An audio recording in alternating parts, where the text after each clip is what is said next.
श्री राम जय राम जय जय राम श्री राम जय राम जय जय राम श्री राम जय राम जय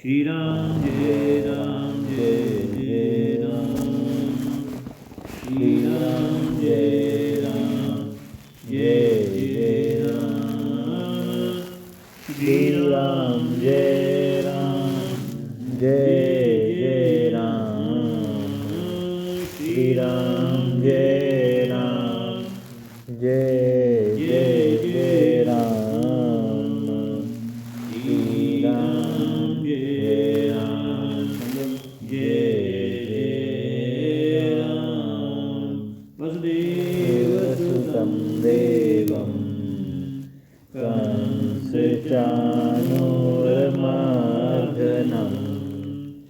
देवकी परमानन्दं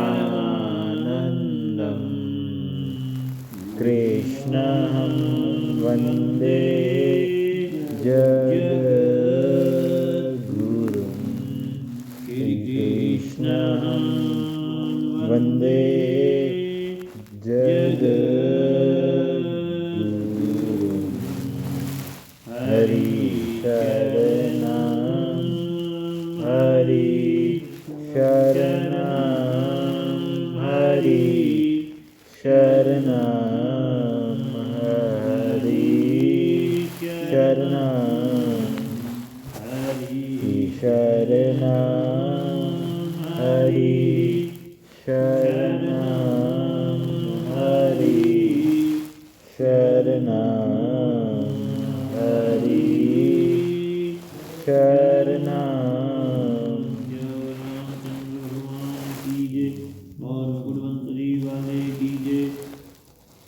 गीता माता की जय, गंगा मैया की जय, अनंत कोटि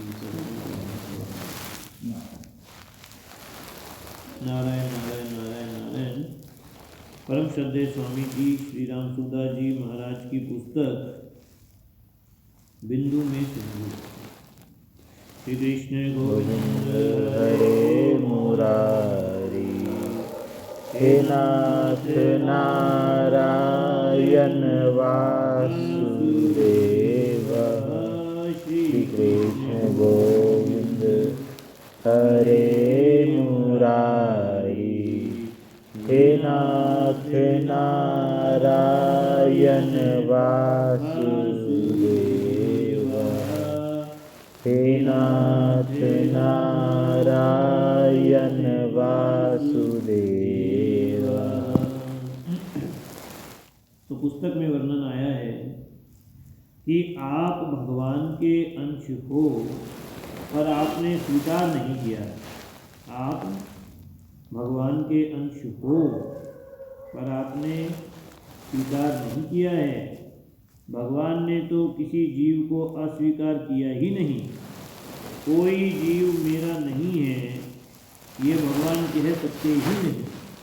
इसलिए कृपा करो कृपानाथ, आप एक एक भाई एक एक बहन स्वीकार कर लो कि मैं भगवान का हूँ और भगवान मेरे हैं। आप एक एक भाई एक एक बहन स्वीकार कर लो कि मैं भगवान का हूँ और भगवान मेरे। आप गलती यही करते हो कि भगवान के होते हुए भी इस सत्य को स्वीकार नहीं करते। स्वीकार कर लो तो आपका दुख जलन मिट जाए। अगर स्वीकार कर लो तो आपका दुख जलन मिट जाए। स्वीकार करना न करना आपके हाथ की बात है। इसमें आप बिल्कुल स्वतंत्र हो। इसमें आप बिल्कुल स्वतंत्र हो। विवाह में पति पत्नी एक दूसरे को स्वीकार कर लेते हैं तो वह सदा के लिए हो जाता है। सदा के लिए हो जाता है। ऐसे ही भगवान को अपना मान लेने पर उनकी याद अपने आप आती है। स्वीकृति सदा के लिए हो जाती है। ईश्वर अंश जीव अविनाशी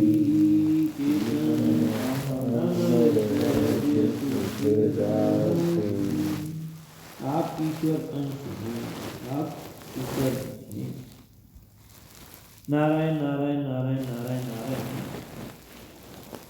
इसमें आगे वर्णन आया है कि आप लोग भी, महाराज जी कह रहे हैं, आप लोग भी आपस में एक दूसरे को सत्संग की बातें सुनाया करो। आप लोग भी आपस में एक दूसरे को सत्संग की बातें सुनाया करो। इससे आपको भी लाभ होगा। सुनाने से ज़्यादा लाभ होता है। सुनाने से ज़्यादा लाभ होता है, ये हमने देखा है। शरणानंद जी महाराज ने एक बात कही थी कि जो अच्छा सुनाता है उसकी उम्र बढ़ जाती है। जो अच्छा सुनाता है उसकी उम्र बढ़ जाती है। क्यों? क्योंकि लोग चाहते हैं कि इनसे बढ़िया बातें मिलती रहें। इसलिए सुनने वालों की सद्भावना के कारण वह जल्दी नहीं मरता। इस कारण महाराज जी कह रहे हैं, इस कारण मेरी उम्र ज़्यादा दिखती है। इसलिए सुनाने में बहुत फ़ायदा है, परंतु अभिमान आने से गड़बड़ हो जाता है। संस्कृत मूल सूल करनाना सकल शोकदायक अभिमाना। माने कि मैं बहुत अच्छा सुनाता हूँ, मैं विशेष जानता हूँ, मैं तो बड़ा हूँ, वक्ता हूँ, इस प्रकार अपने में अभिमान आ जाए तो ये गड़बड़ हो जाती है। नहीं तो क्या बात आई कि सुनने वाले सुनना चाहते हैं, सुनने वाले सुनना चाहते हैं तो सुनाने वाले के भीतर बातें पैदा होती हैं। सुनाने वाले के भीतर बातें पैदा होती है। यदि साधक अभिमान कर ले कि मैं बढ़िया सुनाता हूँ तो ये मान बढ़ाई है जो गलती है। मान बढ़ाई चाहे तो ये गलती है। क्यों? क्योंकि वो बढ़िया जो बातें आ रही है वो कहाँ से आ रही हैं? क्योंकि सुनने वाले सुनना चाह रहे हैं, इसलिए बोलने वाले के भीतर बढ़िया बातें आ रही हैं। सुनने वाले प्रेम से आदर से सुनते हैं तो बड़ी अच्छी अच्छी बातें पैदा होती हैं। वे अच्छी बातें भगवान की कृपा से पैदा होती हैं। वे अच्छी बातें भगवान की कृपा से पैदा होती हैं, परंतु उनको भगवान का दिया हुआ न मानकर अगर ये मान लें कि मैं बढ़िया बातें सुनाता हूँ तो ये अभिमान है। तो ये अभिमान है। शरणानंद जी महाराज में विशेषता थी कि वे अच्छी बातों को अपनी मानते ही नहीं। अच्छी बातें हमारी नहीं हैं, भगवान की हैं और भगवान की कृपा से आती हैं। विचार करें, कितने आदमी जो चाहते हैं वह बात सिद्ध होगी या हम जो चाहते हैं वह सिद्ध होगी। अच्छी बातें भगवान से होती हैं, गड़बड़ी हमारे से होती है। माने जो इतने लोग सुनना चाहते हैं उनकी चाहना के कारण बोलने वाले के भीतर में अच्छी बातें पैदा होती हैं भगवान की कृपा से। नारायण नारायण नारायण नारायण। एक ऐसी बढ़िया बात है कि आप मान लें तो निहाल हो जाए। केवल स्वीकार करना है और कुछ नहीं करना। आप पापी पुण्यात्मा कैसे ही हों, ये मान लें कि हम भगवान हैं। भगवान कहते हैं कि जीव मात्र मेरा अंश है, ममे वांशो जीव लोके। आप भले ही कुछ नहीं हो, संत महात्मा नहीं हो, भजनानंदी नहीं हो, शुद्ध नहीं हो, पर जीव तो हो ही, पर जीव तो हो ही। मल मूत्र से भरा बच्चा क्या माँ का बेटा नहीं होता?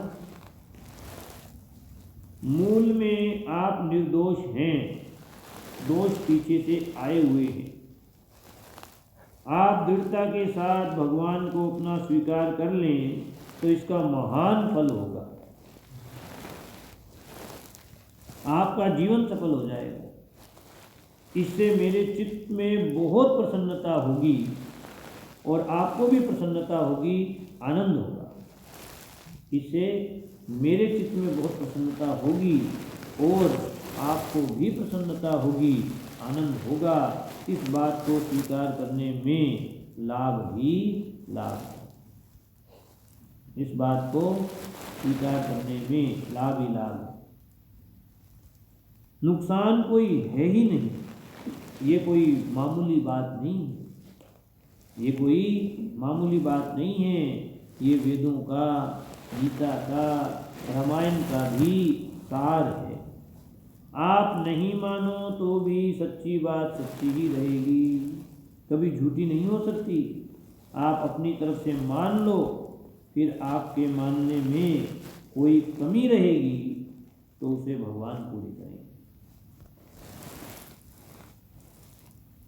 पर एक बार स्वीकार करके फिर आप इसे छोड़ना, एक बार स्वीकार करके फिर आप इसे छोड़ना मत। मैं भगवान का हूँ ये मानते रहो तो आप अपने आप शुद्ध निर्मल हो जाओगे। जो लोहे का सोना बना दे, उस पारस से भी क्या भगवान कमज़ोर हैं? भगवान के संबंध से जैसी शुद्धि होती है वैसी अपने उद्योग से अर्थात साधन से नहीं होती। वर्षों तक सत्संग करने से जो लाभ नहीं होता वह भगवान को अपना मान लेने से एक दिन में हो जाता है।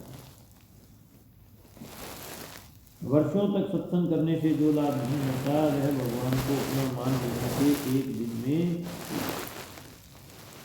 इतनी महिमा भगवान के होने की बताया।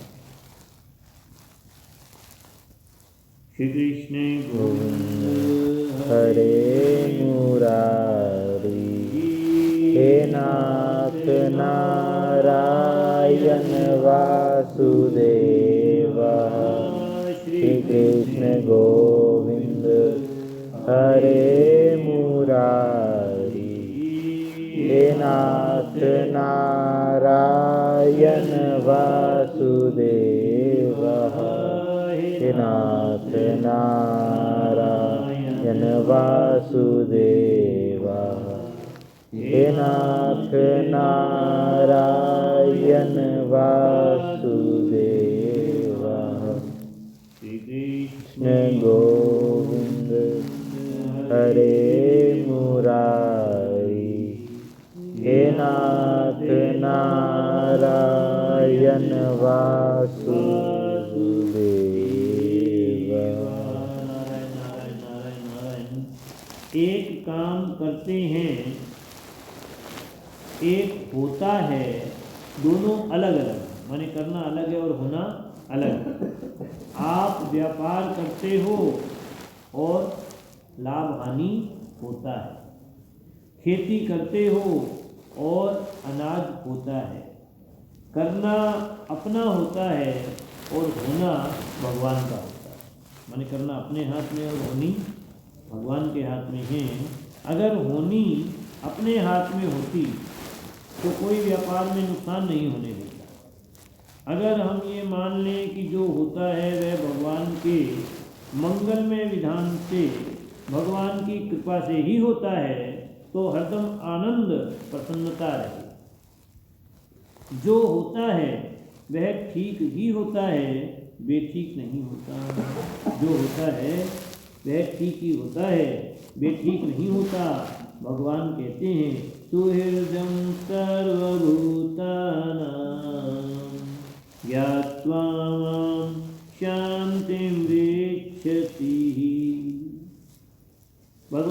कहते हैं कि जो मुझे संपूर्ण प्राणियों का सुहृद अर्थात स्वार्थ रहित दयालु और प्रेमी जानता है वह शांति को प्राप्त हो जाता है।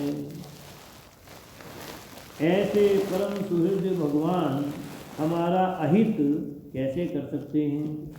उनके द्वारा किसी के अहित का काम हो सकता ही नहीं। जो होता है वह मंगलमय ही होता है, जो होता है वह मंगलमय ही होता है। भीतर की चाहना छोड़ दें, माने कि ये होना चाहिए कि वो होना चाहिए, तो सब काम ठीक हो जाएगा, चिंता मिल जाएगी।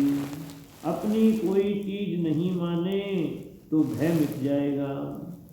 हमारा चाहा हुआ होता नहीं, इसका अर्थ ये है कि हम अचाह हो जाएं। हमारा चाहा हुआ होता नहीं, इसका अर्थ क्या है? कि हम अचाह हो जाएं। भगवान क्या चाह रहे हैं? हमारी चाह पूरी नहीं करते हैं तो भगवान हमसे क्या चाह रहे हैं? हमारी चाह पूरी ना करके भगवान ये चाह रहे हैं कि तुम्हारी चाह पूरी होती तो है नहीं, तुम चाहना छोड़ दो। चाह तो तुम्हारी पूरी होती नहीं है तो तुम चाह करते ही चाहना छोड़ दो और अचाह निष्काम हो जाओ। भगवान चाहते हैं हमारा चाहा हुआ होता नहीं, इसका अर्थ ये है कि हम अचाह हो जाएं। हमें दुख होता है तो ये अपना बनाया हुआ है, प्रारब्ध का नहीं। प्रारब्ध से तो मन के अनुकूल या प्रतिकूल घटना घट जाती, और पर हमारे को दुख कब होता है? जब हम ऐसा होना चाहिए और ऐसा नहीं होना चाहिए इसको पकड़ लेते। ये दुख, ये पकड़ उनकी ही बनाई। जो प्रतिकूल परिस्थिति आती है वह हमारी बनाई हुई नहीं है। माने परिस्थिति आती है वो तो हमारे पहले कर्मों के अनुसार आ रही है, पर उसमें प्रतिकूलता का जो भाव हमारा होता है वो हमारा बनाया हुआ। परिस्थिति तो हमारी बनाई हुई नहीं है वर्तमान में, और इसमें जो भाव है वो हमारा बनाया है। मेरे अनुकूल परिस्थिति रहे, ये भाव अपना बनाया हुआ है, इसलिए प्रतिकूल परिस्थिति आने से दुख होता है। इसलिए प्रतिकूल परिस्थिति आने से दुख होता है। जैसी भगवान की मर्जी हो वैसी परिस्थिति रहे, ये भाव होने से दुख नहीं होगा। क्या भाव हो जाए कि जैसी भगवान की मर्जी हो वैसी परिस्थिति रहे, ये भाव भीतर में आ जाए तो दुख नहीं होगा। चाहना रखने से काम बढ़िया नहीं होता है, चाहना छोड़ दो तो आपका काम बढ़िया होगा, बढ़िया नहीं होगा, सदा मौज रहे। तो जैसी परिस्थिति रहे, जैसी भगवान की मर्जी है वैसी परिस्थिति रहे, ऐसा भाव बना कि वही हो जो प्रभु आपको, आपकी इच्छा, जो आपको ठीक है वही हो, जो आपको ठीक लगे, जिसमें आपकी मर्जी है, जिसमें आपकी इच्छा है वही। मेरी चाही मत करो मैं मूरख अज्ञान, तेरी चाही में करूँ है मेरा कल्याण। अवध राम जय जय राम, अवधपति राम जय जय राम, मेरे प्रभु राम जय जय राम। नारायण नारायण नारायण नारायण। तो यहाँ महाराज जी ने बताया कि हमारी चाह पूरी नहीं होती है, इसका अर्थ ये है कि हम चाह हो जाए। और दूसरी बात क्या आई, अचाह कैसे हो जाएं? भगवान के ऊपर छोड़कर क्या भाव रखें कि जैसी भगवान की मर्जी हो वैसी परिस्थिति है। एक तो होता है कि जैसे मैं चाहता हूँ वैसी परिस्थिति रहे, जैसा मैं चाहता हूँ वैसी परिस्थिति रहे, तो अब तो दुख आपका मिट ही नहीं सकता, क्योंकि मन चाहे परिस्थिति कभी किसी की बनी रहती ही,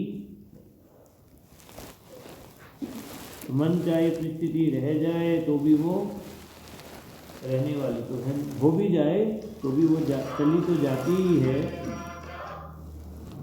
इसीलिए संतों ने कहा कि जो चाहते हैं वो होता नहीं, और जो होता है वो भाता नहीं, और जो भाता है वो रहता है। माने मन चाहे हो भी जाएगी तो रहेगी नहीं होगी तो भी दुख, और होकर चली जाएगी तो इसलिए मन चाही में दुख ही दुख। इसलिए क्या भाव हो जाए कि जैसी भगवान की मर्जी हो वैसी परिस्थिति, ये भाव होने से दुख नहीं होगा, ये भाव होने से दुख। श्री कृष्ण गोविंद हरे मुरारी, हे नाथ नारायण वासुदेव, हे नाथ नारायण वासुदेव, श्री कृष्ण गोविंद हरे मुरारी, हे नाथ नारायण वासुदेव, हे नारायण वासुदेव। भगवान की चाह तब तक जरूरी है जब तक संसार की चाह, माने जब तक संसार की चाह मिट ना जाए। संसार की चाह मिटाने के लिए भगवान की चाह जरूरी है। संसार की चाह नहीं है तो भगवान की भी चाह मत करो, कारण कि चाहना रखने से ही भगवान हमारे को दूर नज़र आ रहे थे। माने हमारे भीतर अगर चाहना ना रहे तो भगवान को प्राप्त, तो भगवान की चाह क्यों की जाती है? भगवान मौजूद है, प्राप्त हैं, अपने हैं, तो इसलिए की जाती है क्योंकि भीतर संसार की चाह है। तो संसार की चाह मिटाने के लिए भगवान की चाह है। जो हमारे पास है उसकी चाहना कैसी? संसार की चाहना करना संसार के साथ मिलना है। संसार की चाहना करना संसार के साथ मिलना, एक होना है। तो भगवान की चाहना भी दूसरी चाहना मिटाने के लिए है। भगवान की चाहना इतनी जोरदार करो कि बाकी सब चाहना मिट जाए। सब चाहना मिट जाए तो फिर भगवान की चाहना भी छोड़ दो। संसार की सब चाहना मिटते ही भगवान की चाहना पूरी हो जाएगी, अर्थात भगवान मिल जाएंगे। संसार की इच्छा छूट जाएगी तो भगवान बिना बुलाए अपने आप आ जाएंगे। आ नहीं जाएंगे, आए हुए हैं, आए हुए हैं। कोई ऐसा कण नहीं है जिसमें भगवान परिपूर्ण ना हो। कोई ऐसा कण नहीं है जिसमें भगवान परिपूर्ण ना हो, परंतु संसार की चाहना के कारण ही वे दिख नहीं। संसार की चाहना के कारण ही वे दिख नहीं रहे हैं। जब तक संसार का चिंतन होता है तब तक संसार का चिंतन छोड़कर भगवान का चिंतन करो। हरदम हे नाथ कहकर भगवान को पुकारो। संसार की चाहना को छोड़ना हो तो भगवान को पुकारो। दुर्गुणों को छोड़ना हो तो भगवान को पुकारो। सद्गुणों को लाना हो तो भगवान को पुकारो। संसार का चिंतन आ जाए तो भगवान को पुकारो कि हे नाथ मैं आपको भूलूं। जो होगा भगवान की कृपा से होगा, अपने बल से। बच्चे पर आफत आ जाए तो माँ को पुकारने के सिवाय वह और क्या करे? थोड़ा भी संसार का चिंतन है, आकर्षण है, थोड़ा भी, तो रात दिन भगवान को पुकारो। थोड़ा भी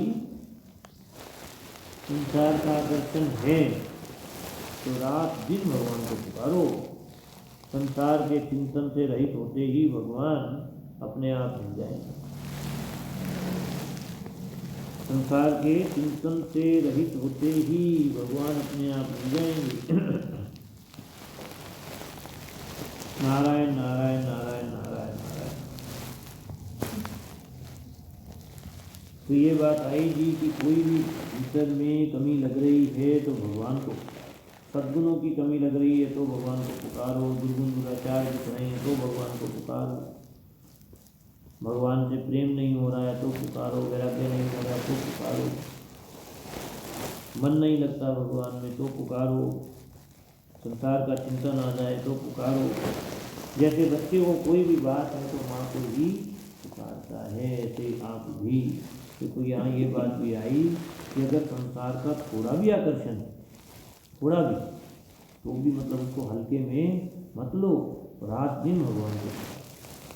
संसार का आकर्षण भी है, थोड़ा भी है, तो भी उसको हल्के में मत लो, रात दिन भगवान को। नारायण नारायण नारायण नारायण नारायण।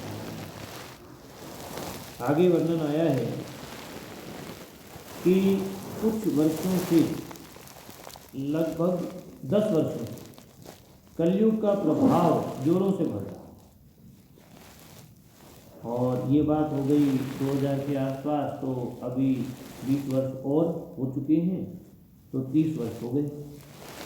तो लगभग 10 वर्षों से कलयुग का प्रभाव जोर से बढ़ रहा है, यानी कि सन 1990 के बाद से लगभग लोगों की बुद्धि भ्रष्ट हो रही है। कलयुग के प्रभाव में आकर लोगों ने चोटी रखनी छोड़ दी। मैंने ऐसे ब्राह्मणों को देखा है जिनका जनेऊ तो है पर चोटी नहीं। अगर आप भगवान के शरण हो जाओ तो ठीक है, नहीं तो बड़ी मुश्किल। आपको चोटी रखने को कौन कहेगा और क्यों कहेगा? नल दमयंती की कथा कलयुग का प्रभाव दूर करने वाली। नल दमयंती की कथा। कर्कोटकस्य नागस्य दमयन्त्या नलस्य च ऋतुपर्णस्य राजर्षे कीर्तनं कलिनाशनम। तो इसमें ये वर्णन आया है कि जो नल दमयंती की कथा है वो कलयुग का के प्रभाव का नाश करने वाली। तो आप एक बार शांति से बैठकर नल दमयंती की कथा पढ़ो। सेठ जी ने, परम श्रद्धेय सेठ जी श्री जयदयाल जी गोविंदा जी भगवत प्राप्त महापुरुष, उन्होंने इसका संक्षेप करके लिखा है, छोटे रूप में लिखा है नल दमयंती की कथा को। ये गीता प्रेस गोरखपुर से ये पुस्तक आती है, छोटी सी है, लगभग 5-7 रुपये की नल दमयंती की कथा। तो कलयुग का प्रभाव दूर होते ही आपको चेत हो जाएगा कि चोटी कटवा कर हमने गलती की, माने चोटी नहीं रखी है तो ये गलती कर रहे हैं। पर कुछ अंतःकरण शुद्ध होगा, ज़्यादा अंतःकरण अशुद्ध हो तो मैं नहीं कह सकता, पर कुछ अंतःकरण शुद्ध होगा तो पढ़ते ही आपके मन में भाव पैदा होगा। कलयुग का प्रभाव दूर होगा तो आपके भीतर ये भाव आएगा कि मुझे टीका धारण कर लेना चाहिए। कलयुग से बचने के लिए हम भगवान के हैं, इस प्रकार भगवान के शरण हो जाओ। जो भगवान के चरणों के शरण हो गया उसका कलयुग कुछ नहीं बिगाड़ सकता। नल दमयंती की कथा अपने या तो आरंभ कर सकते हैं, यहाँ पर भी थोड़ा थोड़ा जो है ना प्रतिदिन हम इसको पढ़ सकते हैं। तो ऐसा करते हैं, आज से ही आरंभ करते हैं, ठीक है जी। आज से थोड़ा थोड़ा नल दमयंती की कथा जो है आरंभ कर लेते हैं। इसको महाराज जी कह रहे हैं कि आप एक बार शांति से बैठकर नल दमयंती की कथा पढ़ो। तो चलिए आज से इसका शुभारंभ कर लेते हैं। श्री कृष्ण गोविंद हरे मुरारी, हे नाथ नारायण वासुदेवा, श्री कृष्ण गोविंद हरे मुरारी, हे नाथ नारायण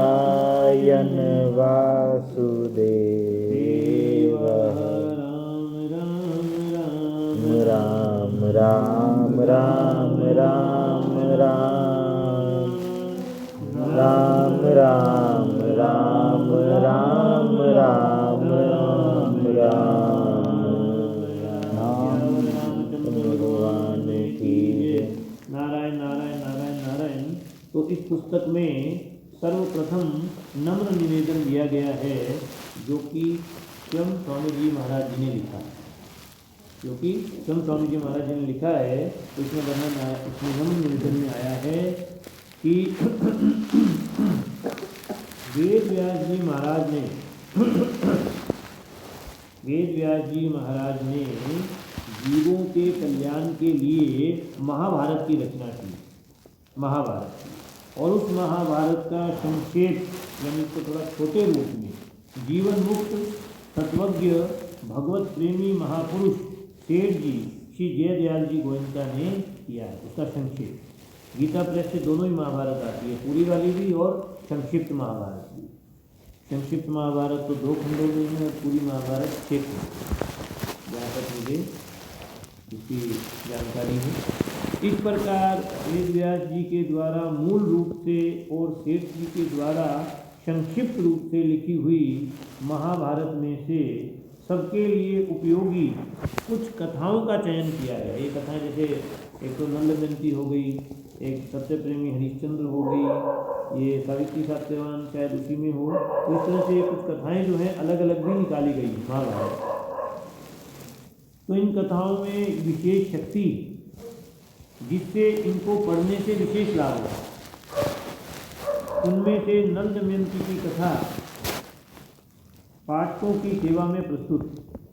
पाठकों से मेरा विनम्र निवेदन है, ये महाराज जी कह रहे हैं कि मेरा निवेदन है कि वे इस पुस्तक को स्वयं भी पढ़ें और दूसरों को भी पढ़ने के लिए प्रेरित करें। दूसरों को भी, अभी जो अपने जिंदल पार्क में सत्संग चल रहा है सुबह वाला 10 बजे वाला, तो उसमें भी पीछे नल दमयंती की कथा विस्तार पूर्वक चली और वहाँ बहुत लोग नल दमयंती की पुस्तक को भी लेते हैं। नल दमयंती की पुस्तक की वहाँ मांग थी और नल दमयंती पुस्तक वहाँ बड़े विस्तार से कई दिन चली सत्संग में। नारायण नारायण नारायण नारायण। नल दमयंती की कथा आरंभ करते हैं।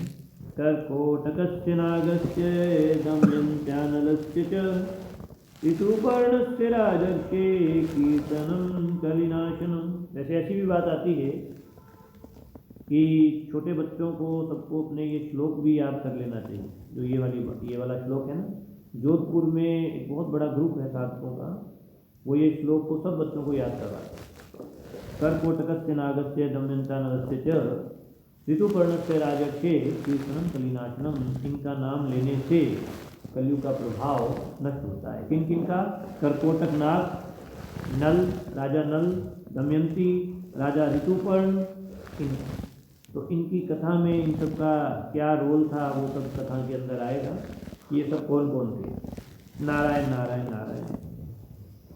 महात्मा अर्जुन, ये महाभारत में प्रसंग आरंभ होता है जब पांडव लोग वन में थे और अर्जुन जो हैं वो भी अस्त्र प्राप्त करने के लिए इंद्रलोक में चले गए। तो पीछे अब युधिष्ठिर जी, 3 भाई और द्रौपदी बच गए। तब पांडव काम्यक वन में निवास कर रहे थे। वे, उनका राज्य का तो नाश हो ही गया था, मन उनको राज्य से निकाल दिया गया था और अर्जुन का वियोग भी इस समय था, तो वे बड़े दुखी हुए। एक दिन की बात है, पांडव और द्रौपदी इसी संबंध में कुछ चर्चा कर रहे थे कि इसमें में क्या, पांडव और द्रौपदी इसी संबंध में कुछ चर्चा कर रहे थे और युधिष्ठिर जी भीमसेन को समझा रहे थे। इतने में वहाँ पर महर्षि बृहदश्व उनके आश्रम में आते हुए दिख पड़े। महर्षि बृहदश्व को आते देखकर धर्मराज युधिष्ठिर जी ने आगे जाकर शास्त्र विधि के अनुसार उनकी पूजा की, आसन पर बिठाया। उनके विश्राम कर लेने पर युधिष्ठिर जी ने उनसे अपना वृत्तांत सुनाया। अपनी बातचीत कहने लगे और उन्होंने कहा कि महाराज, कौरवों ने कपट बुद्धि से मुझे बुलाकर छल के साथ जुआ खेला और मुझ अनजान को हराकर मेरा सर्वस्व छीन लिया। तो जो युधिष्ठिर जी ने जुआ खेला था वो क्यों खेला था, उन्होंने क्यों स्वीकार किया था? वो जानते थे कि गड़बड़ होगी, नहीं खेलना चाहिए, परंतु क्योंकि धृतराष्ट्र जी की अनुमति थी तो अपने पिता समान ताऊ की आज्ञा को न टालकर उन्होंने जुआ खेलना स्वीकार किया। हालांकि एक बार इतनी गड़बड़ होने के बावजूद भी सब कुछ, द्रौपदी का अपमान हुआ, सब कुछ हुआ और पुनः उन्हें जुआ खेलने के लिए आमंत्रित किया पुनः, फिर भी उन्होंने अपने पिता समान ताऊ की आज्ञा को मना नहीं किया। इतना सब कुछ होने के बावजूद भी दोबारा वो जुआ खेला गया इस शर्त पर कि जो भी इसमें हारेगा वो 12 वर्ष का वनवास और 1 वर्ष का अज्ञातवास उसको वहाँ जाना पड़ेगा। और वो ये जानते भी थे कि हारना हमें ही है, फिर भी खेलने के लिए मना नहीं किया उनकी आज्ञा होने के कारण। तो जब ये यहाँ युधिष्ठिर जी महाराज अपना दुख महर्षि बृहदश्व को सुनाते हैं कि मुझ अनजान को हराकर मेरा सर्वस्व छीन लिया, इतना ही नहीं, उन्होंने मेरी प्राण प्रिया द्रौपदी को घसीटकर भरी सभा में अपमानित किया। उन्होंने अंत में हमें काला मृग छाला ओढ़ाकर घोर वन में भेज दिया। हे महर्षि, आप ही बताइए, इस पृथ्वी पर मेरे जैसा भाग्यहीन राजा कोई और भी है क्या? ऐसा भाग्यहीन राजा और कौन है? क्या आपने मेरे जैसा दुखी और कहीं देखा है या सुना? महर्षि बृहदश्व ने कहा, धर्मराज, आपका ये कहना ठीक नहीं, आपका ये कहना ठीक नहीं है कि मुझसा दुखी राजा और कोई नहीं हुआ। क्यों? क्योंकि मैं तुमसे भी अधिक दुखी और मंदभाग्य राजा का वृतांत जानता हूँ। तुम्हारी इच्छा हो तो मैं सुनाऊँ? तुम्हारी इच्छा हो तो मैं सुनाऊँ? तो धर्मराज युधिष्ठिर जी ने आग्रह किया कि आप मेरे को वो कथा सुनाइए। तो महर्षि बृहदश्व ने अब कहना आरंभ किया। यहाँ से नल दमयंती की कथा का आरंभ होता है। धर्मराज युधिष्ठिर निषद देश में वीरसेन के पुत्र नल नाम के एक राजा हो चुके हैं। वे बड़े गुणवान, परम सुंदर, सत्यवादी, जितेंद्रिय, सबके प्रिय, वेदों को जानने वाले एवं ब्राह्मण भक्त थे। उनकी सेना बहुत बड़ी थी। वे स्वयं अस्त्र विद्या में बहुत निपुण थे। वे वीर योद्धा, उदार और प्रबल पराक्रमी भी थे। उन्हें जुआ खेलने का भी कुछ कुछ शौक था। उन्हीं दिनों विदर्भ देश में भीम नाम के एक राजा राज्य करते थे। वे भी नल के समान ही सर्वगुण संपन्न और पराक्रमी थे। उन्होंने दमन ऋषि को प्रसन्न करके उनके वरदान से 4 संतानें प्राप्त की थी। 3 तो पुत्र और 1 कन्या राजा भीम के। पुत्रों के नाम थे दम, दान और दमन। पुत्री का नाम था दमयंती। दमयंती लक्ष्मी के समान रूपवती थी। उसके नेत्र विशाल थे। देवताओं और यक्षों में भी वैसी सुंदर कन्या कहीं देखने में नहीं आती थी। उन दिनों कितने ही लोग विदर्भ देश से निषद देश में आते और राजा नल के सामने दमयंती के रूप और गुण का बखान करते। तो निषद देश से विदर्भ में जाने वाले दमयंती के सामने राजा नल के रूप, गुण और पवित्र चरित्र का वर्णन करते। माने दोनों को ही एक दूसरे के गुण सुनने को मिल रहे, राजा नल को दमयंती के और दमयंती को राजा नल के। इससे दोनों के हृदय में पारस्परिक अनुराग, एक दूसरे के प्रति प्रेम पैदा हो गया, अंकुरित हो गया। एक दिन राजा नल ने अपने महल के बगीचे में, बाग में, उद्यान में कुछ हंसों को देखा। उन्होंने एक हंस को पकड़ लिया। हंस ने कहा, आप मुझे छोड़ दीजिए तो हम लोग दमयंती के पास जाकर आपके गुणों का ऐसा वर्णन करेंगे कि वह आपको अवश्य अवश्य वर लेगी, माने आपका ही वर्णन करेगी। नल ने हंस को छोड़ दिया। हंस सब उड़कर विदर्भ देश में गए। दमयंती अपने पास हंसों को देखकर बहुत प्रसन्न हुई और हंसों को पकड़ने के लिए उनकी ओर दौड़ने लगी। दमयंती जिस हंस को पकड़ने के लिए दौड़ती वह बोल उठता, अरे दमयंती, निषद देश में एक नल नामक राजा हैं, वह अश्वनी कुमार के समान सुंदर हैं, मनुष्यों में उनके समान सुंदर और कोई नहीं है। यदि तुम उसकी पत्नी बन जाओ तो तुम्हारा जन्म सफल हो जाए। हम लोगों ने देवता, गंधर्व, मनुष्य, सर्प और राक्षसों को घूम घूम कर देखा है। हंस कह रहे दमयंती को कि नल के समान सुंदर पुरुष कहीं देखने में नहीं आया। जैसे तुम स्त्रियों में रत्न हो वैसे ही नल पुरुषों में भूषण है।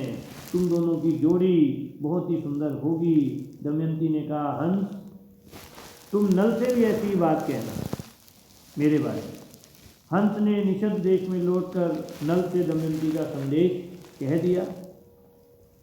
दमयंती हंस के मुंह से राजा नल की कीर्ति सुनकर उनसे प्रेम करने लगी। उसकी आसक्ति इतनी बढ़ गई कि वह रात दिन उनका ही ध्यान करती रही। शरीर धूमिल और दुबला हो गया, वह दीन सी दिखने लगी। सखियों ने दमयंती के हृदय का भाव जानकर उनके पिता विदर्भराज से निवेदन किया कि आपकी पुत्री अस्वस्थ हो गई। राजा भीम ने अपनी पुत्री के संबंध में बड़ा विचार किया।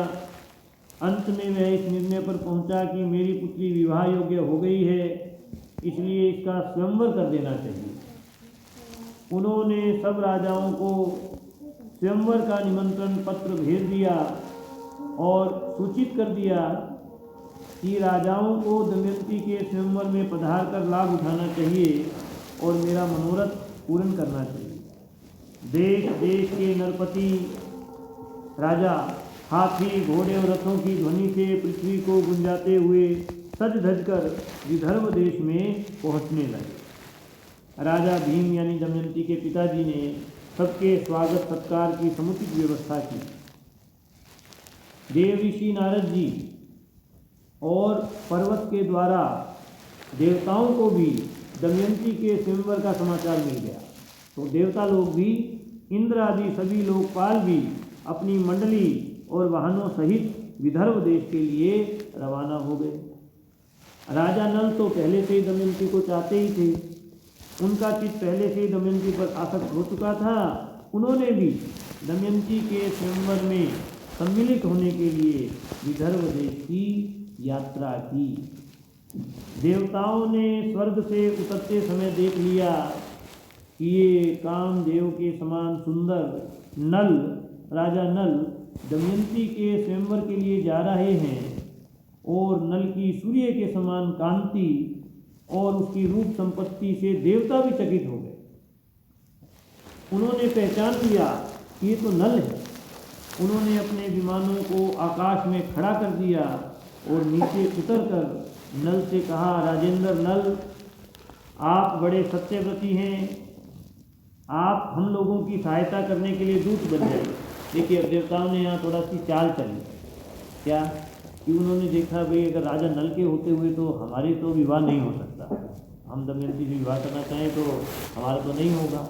तो उन्होंने क्या किया, राजा नल को कहा कि आप बड़े सत्यव्रती हैं, आप हम लोगों की सहायता करने के लिए दूत बन जाइए। अब राजा नल तो जानते ही नहीं थे कि ये किस बात के लिए मुझे दूत बना रहे हैं, उनका क्या प्रयोजन है, ये कहाँ जा रहे हैं, क्यों आए हैं, वो नहीं जानते।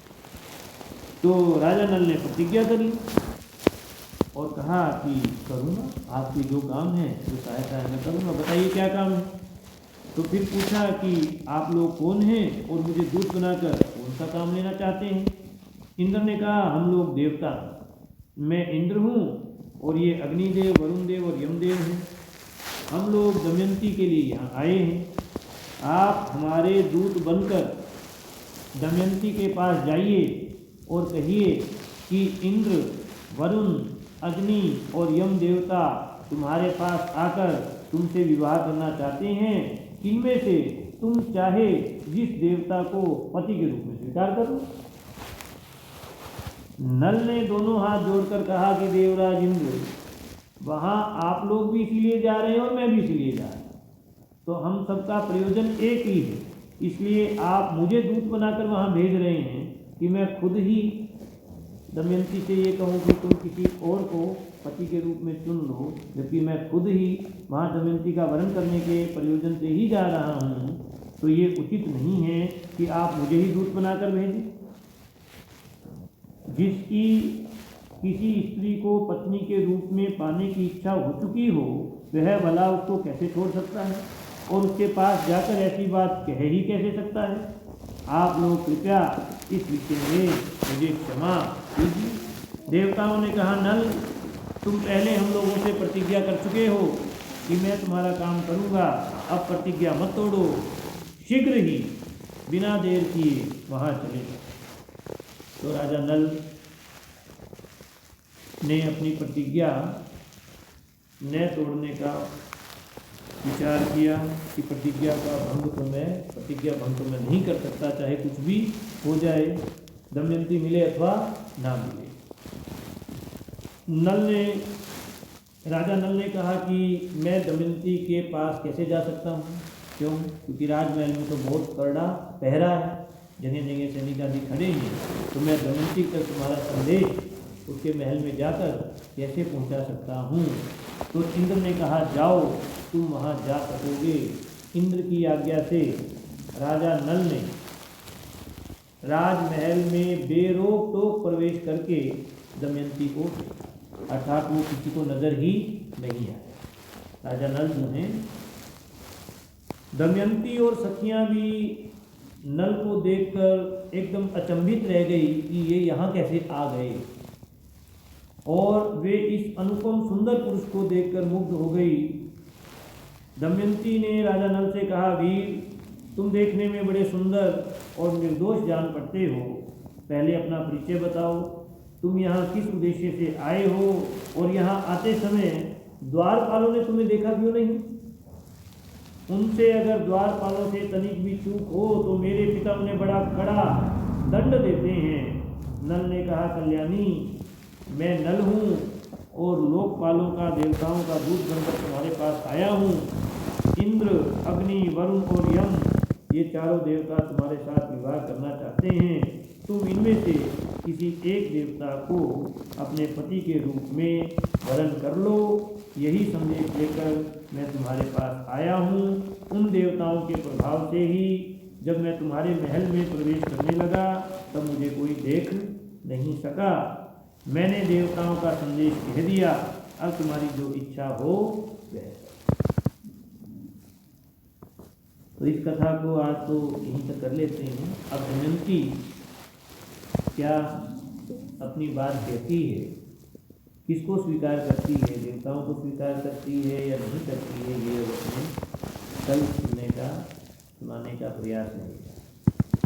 श्रीमन्नारायण नारायण नारायण,